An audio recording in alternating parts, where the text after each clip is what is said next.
Hello दोस्तों, अगर आप भी कक्षा 11 लेकर आ चुके हैं फिजिक्स का ना बिल्कुल ना ओरिजिनल प्रश्न पत्र। ठीक है, आपका जो पेपर होने वाला है 50 नंबर का होने वाला है। ठीक है, विषय कोड 170 रहने वाला है। साइंस वालों के लिए फिजिक्स का पेपर होने वाला है। समय मिलने वाला है 1 घंटा 30 मिनट। ठीक है, फिजिक्स यानी भौतिकी का यह पेपर होने वाला है आपका क्लास 11 मासिक परीक्षा अक्टूबर 2024 के लिए, जो आपका 17 तारीख को होने वाला है। ठीक है, देखिए इसका सब्जेक्टिव प्रश्न पत्र ना बता देने कहाँ मिलेगा ना, डिस्क्रिप्शन बॉक्स में ना हम एक चैनल का लिंक लगाए हैं। ठीक है, जिसका नाम आयुष दोस्त है। ठीक है, वहाँ पर आपका इसका सब्जेक्टिव क्वेश्चन मिल जाएगा। ठीक है, ऑब्जेक्टिव क्वेश्चन हम यहीं पे करा दे रहे हैं। ठीक है, चलिए बिना देरी को वीडियो को स्टार्ट करते हैं। इसका सब्जेक्टिव क्वेश्चन वहाँ पर मिल जाएगा। ठीक है, नीचे डिस्क्रिप्शन बॉक्स में लिंक लगाए हुए हैं। तो ठीक है, चलिए बिना देरी को पेपर को स्टार्ट करते हैं।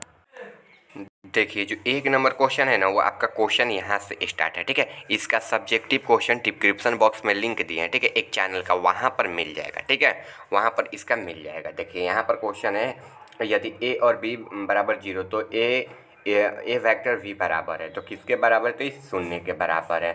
तो ऑप्शन क्या हो जाएगा? ए नंबर ना इसका ना बिल्कुल ना राइट आंसर हो जाएगा। ठीक है, चलिए आगे दाब प्रवक्ता का विमीय सूत्र है। तो दाब प्रवक्ता का विमीय सूत्र क्या है? तो देखिए एम एल स्क्वायर टी के पावर -2। ठीक है, इसका सब्जेक्टिव क्वेश्चन बता दें, डिस्क्रिप्शन बॉक्स में लिंक दिए हैं, सेकेंड चैनल पर मिल जाएगा। ठीक है, इसका ऑप्शन क्या होगा? बी नंबर राइट आंसर हो जाएगा।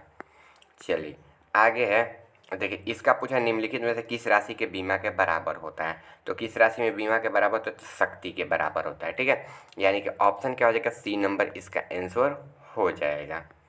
चलिए 4 नंबर क्वेश्चन, निम्नलिखित में किस राशि का एसआई मात्रक के एम स्क्वायर ए के पावर -2 और एस के पावर -3 लिखा जा सकता है? तो किस में? तो प्रेरकत्व में। ठीक है, प्रेरकत्व में। तो ऑप्शन क्या हो जाएगा ना? बी नंबर इसका राइट आंसर हो जाएगा। आगे एक पिंड के विस्थापन का समीकरण एस बराबर a t plus b t के स्क्वायर दिया गया, तो पिंड का त्वरण ज्ञात करें। तो देखिए ए प्लस बी दिया है, तो ए प्लस बी दिया है, तो ए प्लस बी ही ना आएगा। ये तो सूत्र है टी का स्क्वायर और प्लस टी, तो टी से टी काट देंगे तो हाफ टी बचेगा, तो एस बराबर टी हो जाएगा, यानी कि क्या आ जाएगा? ए प्लस बी। ऑप्शन क्या हो जाएगा? सी आ जाएगा। ठीक है, इसका सब्जेक्टिव क्वेश्चन हमारे सेकेंड चैनल पर, जिसका लिंक वीडियो के डिस्क्रिप्शन बॉक्स में लगा दिए हैं। ठीक है, चलिए आगे, अगर किसी कण का विस्थापन समय ग्राफ y बराबर mx प्लस सी द्वारा निरूपित किया जाता है तो कण गतिशील है। तो किससे? तो नियत चाल से। ठीक है, नियत चाल से। आगे देखिए यहाँ पर सदिश दिया है i प्लस जे द्वारा x अक्ष के साथ बना कोण, तो कितना डिग्री का होता है ना? तो ये 90 डिग्री का होता है। ठीक है, यानी कि ऑप्शन क्या हो जाएगा? 7 का ऑप्शन डी आपका राइट आंसर हो जाएगा। ठीक है, चलिए आगे सदिश f बराबर 4i-3j के लंबवत दूसरा सदिश है। तो देखिए इसका दूसरा सदिश क्या आ जाएगा ना? तो 4i प्लस 3j। ठीक है, 4i प्लस 3j हो जाएगा। ठीक है, क्योंकि एक माइनस में तो एक प्लस में होना चाहिए ना, तो इसीलिए ऑप्शन क्या हो जाएगा? ए इसका राइट आंसर हो जाएगा। आगे अगर vector a into vector b बराबर 0 तथा vector b into vector c बराबर 0, तो ए इंटू सी का मान तो क्या हो जाएगा? 0 हो जाएगा। ठीक है, 0 कहीं वेक्टर हो गया, यहाँ पर 0 दिया है ना, तो ए इंटू सी भी 0 हो जाएगा। ठीक है, देखिए बता दे रहे हैं कैसे होगा। देखिए ए का मान 0 दिया है। ठीक है, तो ए का मान 0 लिख लेंगे, और क्या दिया? सी, तो सी का मान, तो अगर किसी भी संख्या में किसी संख्या से अगर मान लीजिए यहाँ पर 1 भी दिया रहेगा तभी भी 0 ही ना आएगा, तो यहाँ पर क्या हो जाएगा? 0 हो जाएगा। ऑप्शन क्या हो जाएगा? ए इसका राइट आंसर हो जाएगा। चलिए आगे, आर त्रिज्या वाले वृत्तीय पथ पर समान चाल से भी वेग से एक कण गतिमान है। आधा वृत्त तथा इसकी त्रिज्या करने में लगे समय कण का औसत त्वरण क्या होगा? तो क्या होगा? तो भी स्क्वायर बटे में आर हो जाएगा। ठीक है, ऑप्शन क्या हो जाएगा? ए हो जाएगा। ठीक है, अंतिम बता देंगे सब्जेक्टिव क्वेश्चन आपको कहाँ से मिलेगा। ठीक है, वैसे बता दिए कि डिस्क्रिप्शन बॉक्स में लिंक लगाए हैं और सेकेंड चैनल का वहाँ पर मिल जाएगा। ठीक है, चलिए आगे, गुरुत्व के अधीन मुक्त के रूप से गिरती हुई वस्तु का एक समान होता है, तो क्या होता है? तो वेग होता है। ठीक है, ऑप्शन क्या हो जाएगा? बी नंबर इसका आंसर हो जाएगा। चलिए आगे, वेग समय ग्राफ और अक्ष के बीच क्षेत्रफल होता है, तो तय की गई दूरी के बराबर होता है। ठीक है, तय की गई दूरी के बराबर, तो ऑप्शन क्या हो जाएगा? बी नंबर इसका आंसर हो जाएगा। ठीक है, चलिए आगे, किसी पिंड पर समरूप बल लगने पर कौन सा निम्नलिखित में से राशि स्थिर रहती है? कौन? तो गतिज ऊर्जा। ठीक है, गति ऊर्जा, तो ऑप्शन क्या हो जाएगा ना? डी नंबर इसका आंसर हो जाएगा। ठीक है, चलिए आगे, किसी अभिलंबन अभिक्रिया दोगुना कर दिया जाए तो घर्षण गुणांक हो जाएगा। तो घर्षण गुणांक कितना हो जाएगा, तो आधा हो जाएगा। ठीक है, आधा हो जाएगा। ऑप्शन क्या हो जाएगा, डी इसका आंसर हो जाएगा। ठीक है, चलिए आगे है, 1 किलोग्राम द्रव्यमान की वस्तु का गति ऊर्जा 1 जूल है, तब उसका वेग, तो उसका वेग क्या आ जाएगा, 1.4 ms1 हो जाएगा। ठीक है, ऑप्शन क्या हो जाएगा, सी नंबर इसका आंसर हो जाएगा। चलिए आगे, एम द्रव्यमान की वस्तु का रेखीय संवेग पी है, तो उसकी गति ऊर्जा होगी, तो गति ऊर्जा कितनी होगी ना, तो एम पी के स्क्वायर। ठीक है, एम पी के स्क्वायर। ठीक है, यानी कि पी दोगुना हो जाता है। ठीक है, ऑप्शन क्या हो जाएगा, बी हो जाएगा। आगे, द्रव्यमान एम तथा गति v से चलता पिंड एक दीवार से लंबवत टकराता है तथा टक्कर के बाद उसकी गति v लौटता है, तो दीवार पर दिया गया संवेग तो शून्य होता है। ठीक है, ऑप्शन क्या हो जाएगा, डी इसका आंसर हो जाएगा।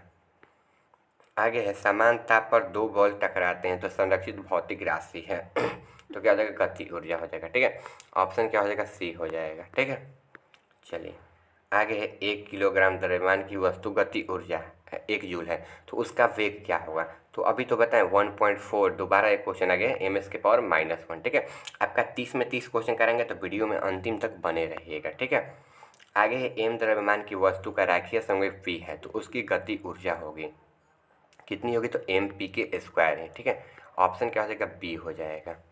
चलिए आगे क्वेश्चन, द्रव्यमान एम तथा गति भी से चलता हुआ पिंड एक दीवार से लंबवत टकराता है, टक्कर के बाद उसी गति में भी लौटता है, तो दीवार पर दिया गया संवेग है कितना है, तो शून्य है। ठीक है, ऑप्शन क्या हो जाएगा, डी इसका आंसर हो जाएगा। ठीक है, समान ताप पर दो बॉल टकराते हैं तो संरक्षित भौतिक राशि है, तो गति ऊर्जा। ठीक है, गति ऊर्जा, ऑप्शन क्या हो जाएगा, सी इसका आंसर हो जाएगा। ठीक है, चलिए आगे है, एक गोलाकार गेंद को 64 सेंटीमीटर ऊंचाई से गिराने जाने पर 36 सेंटीमीटर ऊंचाई तक उछलता है, तो टक्कर का प्रतिस्थापन गुणांक है, तो कितना हो जाएगा, 9/16 हो जाएगा। ठीक है, ऑप्शन क्या हो जाएगा, डी नंबर इसका आंसर हो जाएगा। चलिए आगे, समान द्रव्यमान के दो कण में से एक स्थिर है, दूसरे का त्वरण ए है, तो निकाय का द्रव्यमान का केंद्र त्वरण होगा, तो शून्य हो जाएगा। ठीक है, ऑप्शन क्या हो जाएगा, ए इसका आंसर हो जाएगा।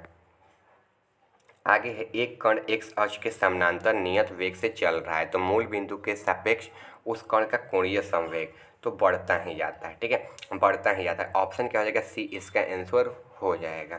चलिए आगे है, एक ठोस गोले तथा पतले गोलीय खोखले के द्रव्यमान तथा उसके व्यास के गर्दन जड़त्व का आघूर्ण बराबर होता है, तो उसके त्रिज्या तो क्या हो जाएगा, तो √3 अनुपात √5 हो जाता है। ठीक है, क्योंकि दोनों रूट में ही रहता है। ऑप्शन क्या हो जाएगा, सी हो जाएगा।